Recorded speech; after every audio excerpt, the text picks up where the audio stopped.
Hi எஸ்பிரன்ஸ், welcome to delight and rise academy. இந்த video தான் நான் யூடியூப்ல முதல் வீடியோவாக போட்டிருக்கேன் ஃப்ரெண்ட்ஸ். ஸோ மிஸ் பண்ணாமல் பாருங்கள். இந்த வீடியோ வந்து என்ன பார்க்க போகிறோம் அப்படின்னு சொல்லி பார்த்தீங்கன்னா 2025 வரப்போகிற டிஎன்பிஎஸ்சி குரூப் 4 தேர்வு முதல் முயற்சியிலேயே வெற்றி பெறணுமா? அப்போது நான் சொல்லக்கூடிய மெத்தட்ஸை வந்து ஃபாலோ பண்ணுங்கள் ஃப்ரெண்ட்ஸ். கண்டிப்பாக வந்து நீங்கள் 2025 குரூப் 4 எக்ஸாமில் வந்து கண்டிப்பாக வந்து நீங்கள் ஆஃபீஸர் ஆவீங்க, சரிங்களா? ஸோ இந்த வீடியோ வந்து யாருக்காக எல்லாம் அப்படின்னு சொல்லி பார்த்தீங்கன்னா, நான் இனிமே தான் மேம் படிக்கவே ஆரம்பிக்க போகிறேன் அப்படின்னு சொல்லக்கூடிய பிகினர்ஸ்க்காகவும், தென் வந்து நான் ஆல்ரெடி வந்து படிச்சுட்டு இருக்கேன் மேம், பட் என்னால் வந்து கிளியர் பண்ண முடியலை அப்படின்னு சொல்லக்கூடிய ஆஸ்பிரண்ட்ஸ்க்காகவும் தான் வந்து இந்த வீடியோ வந்து ஸ்பெசிஃபிக்காக போட்டிருக்கேன் ஃப்ரெண்ட்ஸ். ஸோ மிஸ் பண்ணாமல் எல்லாரும் பாருங்கள், ஓகேங்களா?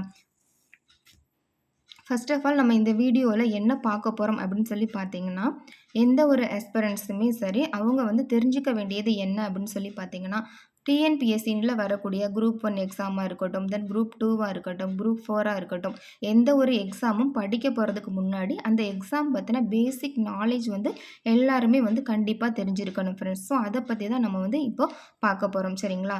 இதுக்கு வந்து நீங்கள் தெரிஞ்சுக்க வேண்டியது என்ன அப்படின்னு சொல்லி பார்த்தீங்கன்னா, ஒன்லி 3 ஸ்டெப்ஸ். இந்த 3 ஸ்டெப்ஸும் நீங்கள் தெரிஞ்சுக்கிட்டாலே போதுமானது. கண்டிப்பாக உங்களால் வந்து என்ன பண்ண முடியும், அச்சீவ் பண்ண முடியும், சரிங்களா? ஃபஸ்ட்டு ஸ்டெப் என்ன அப்படின்னு சொல்லி பார்த்தீங்கன்னா, வாட் இஸ் வாட். ஸோ வந்து எக்ஸாம், இப்போ டிஎன்பிஎஸ்சி குரூப் 4 எக்ஸாம்னா என்ன அப்படின்னு சொல்லி தான் நம்ம பார்க்க போகிறோம், சரிங்களா? ஸோ இந்த டிஎன்பிஎஸ்சி குரூப் 4ல் வந்து உங்களுக்கு வந்து மொத்தம் வந்து 200 கேள்விகள் வந்து கேட்டிருப்பாங்க ஃப்ரெண்ட்ஸ். அந்த 200 கேள்விகள் பார்த்தீங்க அப்படின்னா 2 லாங்குவேஜ்லேயுமே இருக்கும், தமிழ்லையும் இருக்கும், இங்கிலீஷ்லேயும் இருக்கும், சரிங்களா? ஸோ இதில் பார்த்தீங்க அப்படின்னா பொது தமிழ் சொல்லக்கூடிய ஜென்ரல் தமிழ்லேருந்து உங்களுக்கு 100 கொஸ்டின்ஸ் வந்து கேட்பாங்க, சரிங்களா? அந்த 100 கொஸ்டின்ஸும் வந்து உங்களுக்கு பொது தமிழ்லேருந்து கேட்டிருப்பாங்க. தென் நெக்ஸ்ட்டு பார்த்தீங்க அப்படின்னா மேக்ஸில் வந்து பார்த்தீங்கன்னா உங்களுக்கு வந்து 25 கொஸ்டின்ஸ் வந்து வரும், சரிங்களா? அடுத்து பார்த்தீங்க அப்படின்னா பொது அறிவு, சரிங்களா? அந்த ஜென்ரல் நாலேஜ் பேப்பர், சரிங்களா? இந்த பேப்பரில் பார்த்தீங்கன்னா உங்களுக்கு வந்து 75 கொஸ்டின்ஸ் வந்து கேட்டிருப்பாங்க. ஸோ மொத்தமாக பார்த்தீங்க அப்படின்னா டோட்டலி வந்து உங்களுக்கு வந்து 200 கொஸ்டின் வந்து கேட்டிருப்பாங்க, சரிங்களா? இந்த 200 கொஸ்டினுமே வந்து பார்த்தீங்க அப்படின்னா ஒவ்வொரு கொஸ்டினுக்குமே வந்து உங்களுக்கு எவ்வளோ மார்க் அப்படின்னு பார்த்தீங்கன்னா 1.5 மார்க், ஓகேங்களா? ஸோ வந்து நீங்கள் மொத்தமாக வந்து எத்தனை மதிப்பெண்களுக்கு வந்து எழுத போகிறீங்க அப்படின்னு சொல்லி பார்த்தீங்கன்னா 300 மதிப்பெண்கள், சரிங்களா?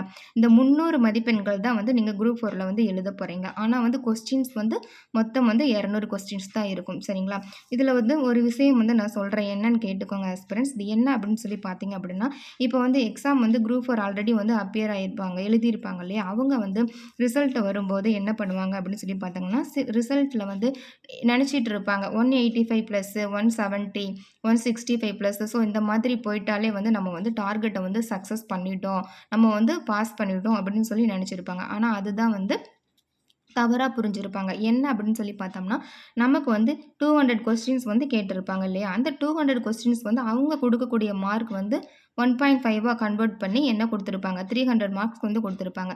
ஃபார் எக்ஸாம்பிள் வந்து 150 மார்க் வந்து ஒருத்தவங்க எடுத்திருக்காங்க அப்படின்னா அவங்களோட மார்க், டோட்டல் மார்க் என்னவா இருக்கும் அப்படின்னு சொல்லி பார்த்தீங்கன்னா 225 மார்க் வந்து அவங்களோட டோட்டல் மார்க்காக இருக்கட்டும். ஸோ இந்த மாதிரி தான் வந்து என்ன பண்ணியிருப்பாங்க அப்படின்னா ரிசல்ட் வந்து நமக்கு வரும். ஸோ நம்ம வந்து அதை வந்து தப்பாக புரிஞ்சுக்க கூடாது, சரியா ஃப்ரெண்ட்ஸ்? அடுத்து வந்து பார்த்தோம்னா இதுதான் வந்து ஃபஸ்ட்டு ஸ்டெப் பார்த்துட்டோம். அதாவது வந்து குரூப் 4 எக்ஸாம்னா என்ன, அதில் வந்து கொஸ்டின்ஸ் வந்து என்ன எப்படி எந்த மாதிரி வரும் அப்படிங்கிறத வந்து நம்ம வந்து பார்த்துட்டோம், சரிங்களா? அடுத்து வந்து பார்த்தீங்க அப்படின்னா வேர் டு ஸ்டடி அப்படின்னு சொல்லி பார்த்தீங்கன்னா ரொம்ப முக்கியமானது. இதில் தான் வந்து சோர்சஸ் ஆஃப் ஸ்டடின்னு கூட சொல்லலாம். என்னென்ன சோர்சஸ் வந்து நமக்கு வந்து தேவை அப்படிங்கிறத பற்றி தான் வந்து பார்க்க போகிறோம், சரிங்களா? ஸோ இப்போ வாட் இஸ் வாட் அப்படிங்கிறது எல்லாருக்குமே தெரிஞ்சிருக்கும். நெக்ஸ்ட்டு வந்து வேர் டு ஸ்டடி அப்படின்னு சொல்லி பார்த்தீங்க அப்படின்னா ஃபஸ்ட்டு எடுத்தோடனே என்ன வரும் அப்படின்னா பொதுத்தமிழ். ஸோ பொதுத்தமிழை பொறுத்த வரைக்கும் நீங்கள் என்ன பண்ணணும் அப்படின்னு சொல்லி பார்த்தீங்கன்னா 6th to 10th வரையும் இருக்கக்கூடிய old plus new Tamil book எல்லார் கையிலையும் கண்டிப்பாக ரொம்ப ரொம்ப ரொம்ப கண்டிப்பாக என்ன இருக்கணும், இந்த புக்ஸ் எல்லாமே வந்து உங்கள் கையில் இருக்கணும். தமிழ் புக்கை பொறுத்த வரைக்கும் 6th to 10th வரையும் இருக்கக்கூடிய old plus new Tamil book வந்து கம்பல்சரி வந்து எல்லாரும் வச்சுருக்கணும், சரிங்களா? அதே மாதிரி பார்த்தீங்கன்னா 11th and 12th இருக்கக்கூடிய பொது தமிழ் ப்ளஸ் சிறப்பு தமிழ் இதில் இருக்கக்கூடிய இம்பார்ட்டன்ட் டாபிக்ஸ் மட்டும், சிலபஸில் இருக்கக்கூடிய இம்பார்ட்டன்ட் டாபிக்ஸ் மட்டும் நம்ம வந்து படித்தாலே போதுமானது. ஸோ வந்து புக்கு வந்து ரொம்ப முக்கியம் ஃப்ரெண்ட்ஸ். அதனால் வந்து புக்கை வந்து நீங்கள் வாங்கிடுங்க, சரிங்களா? ஓல்டு புக் ஷாப்பில் வந்து இருக்கும், இல்லை அப்படின்னா வந்து ஆன்லைனில் நீங்கள் வந்து வாங்கலாம். இல்லை அப்படின்னு சொல்லி பார்த்தீங்க அப்படின்னா உங்களோட ஃப்ரெண்ட்ஸ் கிட்ட வாங்கலாம். இல்லை அப்படின்னு சொல்லி பார்த்தீங்கன்னா உங்க பக்கத்துல இருக்கவங்க பசங்க கிட்ட கூட கேட்டு நீங்க அந்த மாதிரி வாங்கிக்கலாம். கண்டிப்பா வந்து ரொம்ப ரொம்ப முக்கியமானது. புக்கு அப்படிங்கிறது வந்து ரொம்ப முக்கியமானது. சரிங்களா? இத நான் திரும்ப திரும்ப ஏன் சொல்றேன்னா, புக்கு மட்டும் தான் வந்து நம்மளுக்கு வந்து சோர்சஸ் ஆஃப் ஸ்டடி சரிங்களா? 6த் புக் பார்த்தீங்க அப்படின்னா வந்து பார்த்தீங்கன்னா, சில புக் பார்த்தீங்கன்னா, first term, second term, third term அந்த மாதிரி குடுத்துருப்பாங்க. சரிங்களா? ஸோ இந்த புக் வந்து பார்த்தீங்க அப்படின்னா, 6த் புக் தான். ஸோ இது வந்து ஒரு டெர்ம்லயே வந்து எல்லாமே வந்து குடுத்துருப்பாங்க. ஸோ அந்த மாதிரி டெர்ம் வைஸ் வந்து நீங்க வந்து கேட்டு வாங்கி வச்சுக்கோங்க ஃப்ரெண்ட்ஸ். அது மட்டும் இல்ல, எனக்கு வந்து புக்கு கிடைக்கல மேம், அதனால வந்து வாங்க முடியல அப்படின்னு மட்டும் சொல்லாதீங்க. அப்படி நினைக்கிற ஆஸ்பிரண்ட்ஸ் வந்து என்ன பண்ணலாம் அப்படின்னு சொல்லி பார்த்தீங்கன்னா, ஸோ இந்த மாதிரி வந்து நீங்க வந்து என்ன பண்ணிக்கலாம், ஜெராக்ஸ் போட்டு அத வந்து ஒரு ஸ்பைரல் போட்டு வச்சுக்கலாம். சரிங்களா? ஸோ இந்த மாதிரி வந்து நீங்க என்ன பண்ணிக்கலாம், ஜெராக்ஸ் போட்டு அத வந்து ஒரு ஸ்பைரல் போட்டு வச்சுக்கலாம். புக்கு கிடைக்கல அப்படிங்கிற பட்சத்தில வந்து நீங்க வந்து இந்த மாதிரி பண்ணி யூஸ் பண்ணிக்கலாம். சரிங்களா?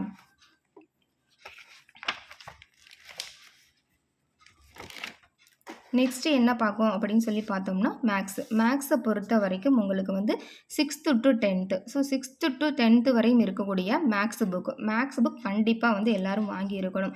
இந்த மேக்ஸ் பார்த்தோம் அப்படின்னா, நமக்கு சிலபஸ்ல இருக்கக்கூடிய டாபிக்ஸை மட்டும் நம்ம வந்து ஒர்க் அவுட் பண்ணி பார்த்தாலே போதுமானது. ஸோ திரும்ப திரும்ப பிராக்டிஸ் பண்ணிக்கிட்டே இருக்கணும். திரும்ப திரும்ப எவ்வளோ டாபிக்ஸ் குடுத்துருக்காங்களோ, அந்த டாபிக்ஸை வந்து நம்மனால எவ்வளோ நேரம் என்ன பண்ணணும், ரிப்பீட்டா பிராக்டிஸ் பண்ணி போட்டுக்கிட்டே இருக்கணும் மேக்ஸை பொறுத்தவரையும்.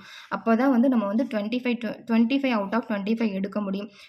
அட்லீஸ்ட் வந்து ஒரு 24 நம்ம வந்து மேக்ஸில் வந்து எடுக்கிறதுக்கு ட்ரை பண்ணணும். சரிங்களா? அடுத்து வந்து பார்த்தீங்க அப்படின்னா, ஜென்ரல் ஸ்டடீஸ். ஜென்ரல் ஸ்டடீஸ் பார்த்தீங்க அப்படின்னா, எந்த மாதிரியெல்லாம் பாடங்கள் இருக்கும் அப்படின்னு சொல்லி பார்த்தீங்கன்னா, உங்களுக்கு ஜியோகிராஃபி இருக்கும், தென் எக்கனாமிக்ஸ் இருக்கும், தென் வந்து ஹிஸ்ட்ரி இருக்கும், ஐஎன்எம் இருக்கும், சயின்ஸ் இருக்கும், தென் கரண்ட் அஃபேர்ஸ் இருக்கும். ஸோ இந்த மாதிரி முக்கியமான பாடங்கள் எல்லாமே வந்து உங்களுக்கு ஜென்ரல் ஸ்டடீஸில் வந்துடும் ஃப்ரெண்ட்ஸ். ஸோ இதுதான் வந்து வேர் டு ஸ்டடி சரிங்களா? ஸோ இந்த மெட்டீரியல் எல்லாமே வந்து கண்டிப்பாக வந்து உங்களுக்கு வந்து கண்டிப்பாக வந்து உங்கள் கையில் வந்து இருக்கணும். சரிங்களா? திரும்ப திரும்ப வந்து பாருங்கள், நான் கண்டிப்பாக அப்படிங்கிற வேர்டு வந்து எத்தனை தடவை நான் யூஸ் பண்ணுறேனோ அவ்வளோக்கு அவ்வளோ வந்து முக்கியமானது இந்த புக்ஸ் எல்லாமே. சரிங்களா ஃப்ரெண்ட்ஸ்? இப்போ வந்து உங்களுக்கு தெரிஞ்சிருக்கும். வாட் இஸ் வாட்னா என்ன, வேர் டு ஸ்டடினா என்ன அப்படிங்கிறது தெரிஞ்சிருக்கும். அட் லாஸ்ட் தேர்ட் வந்து என்ன பார்க்க போகிறோம்னா, ஹவு டு ஸ்டடி. ஸோ வந்து எப்படி படிக்கணும் அப்படின்னு சொல்லி பார்க்கலாம். இப்போ வந்து புதுசாக படிக்கக்கூடிய ஆஸ்பிரண்ட்ஸாக இருக்கட்டும், தென் வந்து ஆல்ரெடி நான் படிச்சிட்டு இருக்கேன் அப்படின்னு சொல்லக்கூடிய ஆஸ்பிரண்ட்ஸாக இருக்கட்டும், நீங்கள் இது வரைக்கும் எந்த மெத்தட் வந்து ஃபாலோ பண்ணினீங்க அப்படிங்கிறது வந்து எனக்கு தெரியாது. ஆனால் இப்போ நான் சொல்லக்கூடிய மெத்தடை வந்து ஃபாலோ பண்ணினீங்க அப்படின்னா, கண்டிப்பாக டெஃபினெட்லி வந்து என்ன பண்ணுவீங்க, 2025 குரூப் 4 எக்ஸாமில் நீங்கள் வந்து ஒரு குரூப் 4 ஆஃபீஸர்ஸா வந்து கண்டிப்பா வந்து நீங்க ஆவீங்க. சரிங்களா? எல்லா ஆஸ்பிரண்ட்ஸுமே பண்ணக்கூடிய தவறு என்ன அப்படின்னு சொல்லி பார்த்தீங்கன்னா, நல்ல கான்ஃபிடென்ட்டா என்ன பண்ணிருவாங்க, நம்மளும் படிச்சு பாஸ் பண்ணிரலாம் அப்படிங்கிற ஒரு கான்ஃபிடன்ஸோட என்ன பண்ணிருவாங்க, படிக்க ஆரம்பிச்சுருவாங்க.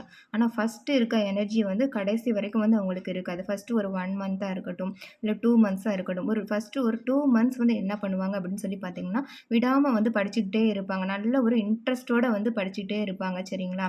ஆனா அவங்க போக போக என்ன ஆகும் அப்படின்னா, அவங்களோட ஸ்ட்ரென்த் என்னவாகும், குறைஞ்சிட்டே போயிரும். ஸோ அந்த மாதிரி வந்து யாருமே இருக்கக்கூடாது. சரிங்களா? இப்ப நம்ம படிக்க ஸ்டார்ட் பண்ணிட்டோம் அப்படின்னு சொல்லி பார்த்தீங்க அப்படின்னா, நம்மளோட கான்சன்ட்ரேஷன் ஃபுல்லும் வந்து நம்மளோட ஸ்டடியிலேயே தான் இருக்கணும். சரிங்களா? அந்த கன்சிஸ்டன்சி நம்மளுக்கு இருக்கணும். பெர்சிவரன்ஸும் இருக்கணும், கன்சிஸ்டன்சியும் இருக்கணும். அப்பதான் வந்து நம்ம சக்சஸ் அப்படிங்கிற கோல வந்து அடைய முடியும் ஃப்ரெண்ட்ஸ். ஸோ அதனால இத வந்து நல்லா மைண்ட் செட் பண்ணி வச்சுக்கோங்க. படிக்க ஸ்டார்ட் பண்ணிட்டீங்க அப்படின்னா வந்து நம்ம அதுலேருந்து டீவியேட் ஆகி எதுலயுமே போகக்கூடாது. ஃபார் எக்ஸாம்பிள் அப்படி சொல்லிக்கிட்டோம் அப்படின்னா, நீங்க வந்து ஒரு 1 ஹவர் இப்போ வந்து ஸ்டடி பிளானர் போட்டு ஒரு 1 ஹவர் வந்து படிக்கிறோம்னு வச்சுக்கோங்க. ஸோ அந்த 1 ஹவர்ல வந்து நீங்க மொபைல வந்து பக்கத்துல வந்து வச்சு படிச்சுட்டு இருக்கீங்க அப்படின்னா வந்து டக்குன்னு வந்து ஒரு வாட்ஸ்அப் மெசேஜ் வரலாம். இல்ல அப்படின்னா வந்து உங்களுக்கு ஒரு ஃபோன் கால் வரலாம். ஸோ அப்போ வந்து உங்களோட மைண்ட் வந்து டிஸ்ட்ராக்ஷன் ஆகும். சரிங்களா? ஸோ அந்த மாதிரி வந்து யாரும் பண்ணக்கூடாது அப்படிங்கிறதுக்காக தான் வந்து நான் சொல்றேன். ஏன்னா வந்து படிக்கும்போது கண்டிப்பா வந்து உங்களோட மொபைல வந்து பக்கத்துல வச்சுக்க வேண்டாம். ஏதாவது ஒரு ரூம்லயோ இல்ல சைலன்ட் மோட்ல போட்டு பக்கத்துல எங்கேயாவது வச்சிருங்க. மொபைல் இருந்தா உங்கனால வந்து அச்சீவ் பண்ணவே முடியாது. சப்போஸ் வாட்ஸ்அப் மெசேஜ் வரும்போது நீங்க வாட்ஸ்அப் ஓப்பன் பண்ணுவீங்க. இல்ல ஏதாவது டவுட் இருக்கு அப்படின்னு சொல்லி அதில சில ஷார்ட்ஸ் இருக்கும். இல்ல ஏதாவது டவுட் இருக்கு அப்படின்னு சொல்லிட்டு நீங்க யூடியூப் ஓப்பன் பண்ணி பார்ப்பீங்க. ஸோ ஒரு வீடியோ பார்க்கும்போது நீங்க அடுத்து நெக்ஸ்ட் வீடியோ வரும். ஸோ இந்த மாதிரி ஒவ்வொரு வீடியோ பார்க்க பார்க்க உங்களோட ஸ்டடி பிளான்ல இருக்கக்கூடிய ஸ்டடீஸே நீங்க மறந்துட்டு மொபைல்ல வந்து என்ன ஆயிரும், ஆழ்ந்து போய் நீங்க மொபைல் பார்க்க ஆரம்பிச்சுருவீங்க. ஸோ அந்த மாதிரி டிஸ்ட்ராக்ஷன் வந்து உங்களுக்கு இருக்கவே இருக்கக்கூடாது. நம்ம படிக்கணும், கண்டிப்பா வந்து நம்ம டார்கெட்ட அச்சீவ் பண்ணணும் அப்படின்னு நினைக்கக்கூடிய ஆஸ்பிரண்ட்ஸ்க்காக தான் வந்து நான் அத வந்து சொல்றேன். நீங்க வந்து கண்டிப்பா வந்து உங்களுக்கு மொபைல் டிஸ்ட்ராக்ஷன் இருக்கவே கூடாது. சரிங்களா? ஒரு செயல்ல வந்து நம்ம இறங்கிட்டோம் அப்படின்னு சொல்லி பார்த்தீங்கன்னா, அந்த செயல முடிக்கிற வரைக்கும் நம்ம அதுலேருந்து என்ன பண்ணக்கூடாது, வெளியில வந்து நம்ம வந்து வரவே கூடாது. படிச்சு முடிச்சு நான் வந்து ஜாப் வாங்கிட்டேன் அப்படின்னு சொல்லிட்டு என்ன பண்ணணும், கெத்தா வந்து நீங்க வந்து எல்லார்ட்டயும் சொல்லணும். அதுக்கப்புறம் வந்து உங்களோட என்டர்டெயின்மென்ட் மத்தபடி வந்து என்ன பார்த்தீங்க அப்படின்னா, உங்களோட என்டர்டெயின்மென்ட் இது எல்லாமே வந்து நீங்க வந்து பண்ணிக்கலாம். சரிங்களா? ஃப்ரெண்ட்ஸ் கூட போகணும், ஏதாவது ஃபங்ஷன்ஸ் அட்டெண்ட் பண்ணணும், இந்த மாரி ஃபெஸ்டிவல்ஸ் அட்டெண்ட் பண்ணணும். ஸோ இது எல்லாத்தையும் வந்து கொஞ்ச நாளைக்கு ஒரு 6 மாசம், இல்ல 1 வருஷம் இவ்ளோ நாள் மட்டும் தான் நீங்க வந்து இதுலேருந்து நீங்க விலகி இருக்க போறீங்க. ஸோ உங்களோட ஃபியூச்சர நெனச்சு பாருங்க. ஒரு 1 வருஷம் உங்களுக்காக நீங்க ஸ்பெண்ட் பண்ணீங்க அப்படின்னா, நீங்க வந்து ஒரு 60 இயர்ஸ் வரைக்கும் வந்து உங்களுக்கு வந்து ஜாப்ஸ் இருக்கு. ஸோ லைஃப் லாங் வந்து நீங்க வந்து என்ன பண்ணிடலாம், நல்ல வெல் செட்டில்டா வந்து நீங்க வந்து இருக்கலாம். ஸோ உட்காருங்க. உட்காந்து யோசிங்க ஃப்ரெண்ட்ஸ். ஒவ்வொருத்தரும் வந்து யோசிங்க. சரிங்களா? கண்டிப்பா வந்து மொபைல் இன்டராக்ஷன் இருக்கவே கூடாது. மொபைல் யூஸ் பண்ணுனீங்க அப்படின்னா, உங்களோட ஸ்டடி பிளான் எல்லாமே வந்து ஸ்பாயில் ஆயிரும். சரிங்களா? இப்போ 1 ஹவர் படிக்கிற நேரத்தில நீங்க இடையில வந்து மொபைல் எடுத்தீங்க அப்படின்னா, நீங்க அதிலேயே வந்து 1 ஹவருக்கு மேல மொபைல்லயே போயிருவீங்க. ஸோ இதுதான் வந்து என்னோட ரெக்வெஸ்ட்டா வந்து நான் உங்ககிட்ட கேட்டுக்கிறது இதுதான். சரிங்களா? அவ்வளோதான் ஃப்ரெண்ட்ஸ். இப்போ வந்து நம்ம என்ன பார்த்தோம் அப்படின்னு பார்த்தோம்னா, வாட் இஸ் வாட் என்னன்னு பார்த்துட்டோம். தென் வேர் டூ ஸ்டடி என்னன்னு பார்த்துட்டோம். தென் ஹவ் டூ ஸ்டடி என்னன்னு சொல்லி பார்த்துட்டோம். நெக்ஸ்ட்டு வந்து பார்த்தோம்னா, நெக்ஸ்ட் வீடியோல நான் என்ன போட போறேன் அப்படின்னு சொல்லி பார்த்தீங்கன்னா, ஸ்டடி பிளான் தான். நான் ஃபர்ஸ்ட்டு வந்து என்ன பண்ணியிருக்கேன் அப்படின்னா, 100 டேஸ்க்கு வந்து ஸ்டடி பிளான் போட்டிருக்கேன். எதுக்கு அப்படின்னு சொல்லி பார்த்தீங்கன்னா, பொது தமிழுக்கும் ப்ளஸ் மேக்ஸ்க்கும் இது 2க்கு தான் வந்து 100 டேஸ் ஸ்டடி பிளான் போட்டிருக்கேன். நம்ம old Tamil plus new Tamil இதையும் வந்து கம்ப்ளீட் பண்ணிருவோம். தென் மேக்ஸும் நம்ம வந்து கம்ப்ளீட் பண்ணிருவோம். மார்னிங் செஷன் ஃபுல்லா நான் வீடியோ கிளாஸஸ் வந்து தமிழுக்கு போட்டுருவேன். தென் வந்து ஆஃப்டர்நூன் பார்த்தீங்கன்னா, மேக்ஸுக்கு போட்டுருவேன். ஸோ நான் குடுக்கக்கூடிய வீடியோஸ வந்து நீங்க வந்து தவறாம மிஸ் பண்ணாம பார்த்துட்டு வந்தாலே உங்களால கண்டிப்பா வந்து அச்சீவ் பண்ண முடியும். அது மட்டும் இல்ல. நான் குடுக்குற ஸ்டெப்ஸையும், நான் குடுக்குற மெத்தட்ஸையும், நான் குடுக்குற அது இதில இருக்கக்கூடிய கான்செப்ட், தென் ஃபார்முலாஸு, தென் வந்து இதில நெறைய ட்ரிக்ஸ் இருக்கு. ஸோ இது எல்லாத்தையும் வந்து நீங்க யூஸ் பண்ணி படிச்சாலே போதும். நீங்க வந்து என்ன பண்ணலாம் 2024ல கண்டிப்பா வந்து உங்கனால ஜாப் வாங்க முடியும். நீங்க ஜாப் வாங்கிட்டு அதுக்கப்புறம் வந்து நீங்க வந்து என்கிட்ட சொல்வீங்க. நான் ஜாப் வாங்கிட்டேன் மேம். நீங்க சொன்ன மெத்தட ஃபாலோ பண்ணேன். இப்ப நான் ஜாப் வாங்கிட்டேன் அப்படின்னு வந்து நீங்க வந்து சொல்லுவீங்க. அந்த நாள் வரும். நான் அதுக்காகவும் வெயிட் பண்ணிட்டு இருக்கேன். சரிங்களா ஃப்ரெண்ட்ஸ்? அவ்வளோதான். இதுக்கப்புறம் நான் என்ன சொல்லணும் அப்படின்னு சொல்லி பார்த்தீங்க அப்படின்னா, நான் ஸ்டடி பிளான் வந்து நெக்ஸ்ட் வீடியோல வந்து நான் வந்து உங்களுக்கு குடுத்துருவேன். அ அக்டோபர் 2 காந்தி ஜெயந்தி அன்னைக்கு நான் வந்து 6த் டேர்ம்ல, 1 டேர்ம்லேருந்து நான் வந்து என்ன பண்ண போறேன், ஒவ்வொரு லெசன்ஸா வந்து எடுக்க வந்து ஆரம்பிச்சுருவேன். படிக்க வேண்டியது உங்களோட பொறுப்பு. சரிங்களா ஃப்ரெண்ட்ஸ்? அவ்வளோதான். இந்த வீடியோ வந்து உங்களுக்கு ரொம்ப ஹெல்ப்ஃபுல்லா இருக்கும்னு நெனைக்கிறேன். அப்படி வந்து உங்களுக்கு யூஸ்ஃபுல்லா இருந்தது அப்படின்னு பார்த்தீங்கன்னா, என்னோட சேனல வந்து சப்ஸ்கிரைப் பண்ணிக்கோங்க. உங்களோட ஃப்ரெண்ட்ஸுக்கும் ஷேர் பண்ணிக்கோங்க ஃப்ரெண்ட்ஸ். ஓகேவா? Thank you. I wish you all success in your life. Thank you.